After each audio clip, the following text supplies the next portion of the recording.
எல்லாருக்கும் ஒரு வாகனம், காரு இது எல்லாமே இருக்கக்கூடிய அளவுக்கு ஒரு வேலை வாய்ப்ப நான் உருவாக்கி குடுப்பேன் அப்படின்னு கிட்டத்தட்ட ஒரு அறிவிப்பு மாரி இப்ப வாக்குறுதி. வாக்குறுதி மாரி ஆயிருச்சு. இது இது எந்த மாரியான ஒரு செயல்பாட்டுக்கு உண்டான ஒரு விஷயமா பார்க்கலாம். இன்னும் சிலர், இது இன்னும் விஜய் அவர்கள் தெளிவா சொல்லியிருக்கணும். ம். எல்லாருக்கும் வீடு கட்டி தரப்போறாரு. ஒரு பைக் வாங்கி தரப்போறாரு. ஒரு கார் வாங்கி தரப்போறாரு. ஓ! விஜய் வந்தா இதெல்லாம் இலவசமா பண்ண போறாரு. அப்படின்னு ஒரு விஷயம் பாதி மக்களுக்கு கன்வே இருக்குல்ல. ஒருவேளை இது அவருக்கு ஆட்சிக்கு வந்தாலுமே கூட, இல்ல ஃபியூச்சர்லயுமே கூட, வந்தாரு ஏன் செய்யல? சொன்னாரு ஏன் செய்யல? அந்த மாரி இது எப்படி விளக்கப் போறாங்க? எப்படி அது கன்வே ஆகப் போகுது? இல்ல அண்ணன் சொல்லிட்டாங்க. அதுக்கான விளக்கத்த நான் சொல்றேன்.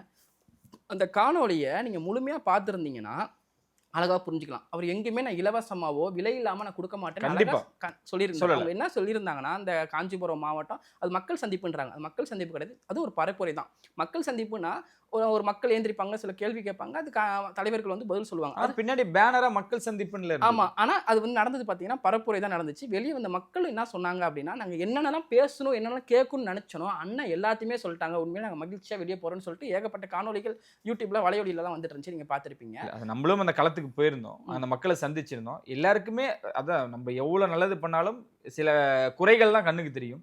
கண்டிப்பா தமிழக வெற்றி கழகம் அத திருத்திக்கிட்டு தான் வந்துகிட்டு இருக்காங்க. மக்கள் சந்திப்புன்னு ஏன் போட வேண்டிய கட்டாயம்? விஜய் அவர்கள் பரப்புரை பிரச்சாரம்னே வச்சிருக்கலாம். இல்ல காஞ்சிபுரம் மக்களை சந்திப்புன்னு கூட வச்சிருக்கலாம். இவ்வளோ விஷயங்கள் நடந்த பொழுது, அந்த ஒரு விஷயத்த இப்ப விவாதமா ஆக்குறாங்கல்ல. அதுக்காக கேட்கிறேன். அது எப்பவுமே சொல்றது என்ன குறை சொல்லிட்டு தான் இருப்பாங்க. பட் காஞ்சிபுரம் மக்கள் சந்திப்பு எதுக்காக அப்டின்னா, நாங்க டிசம்பர் 4ஆம் தேதி வந்து சேலத்துல பரப்புரை மறுபடியும் தொடங்கலாம் ம். அப்டின்னு சொல்லிட்டு நாங்க பர்மிஷன் கேட்டிருந்தோம். அங்க உள்ள காவல்துறையிட்ட. பட் அவங்க குடுக்கல. காரணம் என்னன்னா வந்து கார்த்திகை தீபம் வருது. 6ஆம் தேதி வந்து பாபர் மசூதி இடிப்பு நாள். அதாவது 4, 5, 6 வேணாம். நீங்க வேற நாள் வச்சுக்கோங்க அப்டின்னாங்க. சனி, ஞாயிறுல வைக்க முடியாது. அண்ணா இப்ப முடிவே பண்ணிட்டாங்க. இதுக்கப்புறம் வீக்கெண்ட்ல வைக்க வேணாம். வீக் டேஸ்ல வைக்கணும். ஏன்னா ஸ்கூல் குழந்தைங்க இவங்கலாம் வராங்க. பெரிய ஒரு அசம்பாவிதம் நடந்துறக்கூடாது மறுபடியும் சொல்லிட்டு வீக் டேஸ்ல வைக்கலான்னு இருந்தாங்க. ஆனா அங்க இருந்த காவல்துறை பர்மிஷன் குடுக்காதப்போ, சரி நம்ம அது வரைக்கும் சும்மா இருக்க முடியாது. மக்கள சந்திச்சே ஆகணும்னு சொல்லிட்டு, காஞ்சிபுரத்துல தான் முதல்ல ஒரு களப்பணி ஆரம்பிச்சுச்சு. பரந்தூர் விமான நிலையத்த சொல்லலாம்.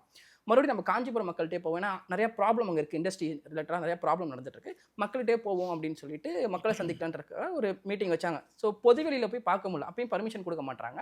அதனால வந்து ஒரு இடத்துல பார்க்கலாம் மக்கள. ஒரு பொதுக்கூட்டம் மாரி வச்சு பார்க்கலாம்னு சொல்லியிருந்தாங்க.